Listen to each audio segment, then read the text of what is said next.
أعوذ بالله من الشيطان الرجيم. بسم الله الرحمن الرحيم. وصلى الله على النبي الكريم. Jama'a barkanku da sake haduwa da mu a wannan channel mai albarka taskar asirin kundi. Channel ce da take kawo muku sirrika domin neman addu'ar kirki daga bakin mutanen kirki. Wannan sirri ne na alam na sharha. Sirri ne mai ɗimbin mamaki. Sirri ne na samun ɗaukaka. Sirri ne na samun fatahi sosai. Idan kana neman aiki baka samu ba, idan kana neman jari baka samu ba, idan kuma kana da jari ana neman a sami kwastomomi, to insha Allah ai wannan sirri.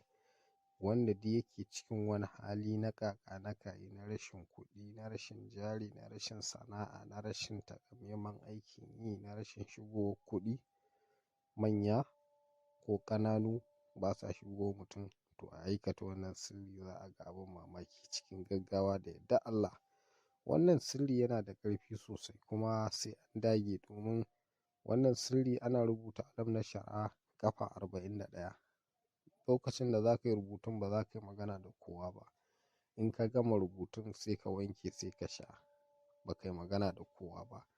To insha Allahu a wannan lokaci in Allah yadda kai wannan aiki, to ba za ka ɗau lokaci mai yawa ba, za ka samu fatahi insha Allahu. A cikin satin da kai wannan aiki za ka fara ganin buɗi. In ba ka da sana'a za ka samu sana'a, in ba ka da jari za ka samu jari insha Allahu. In mace ce take neman mijin aure za ta samu.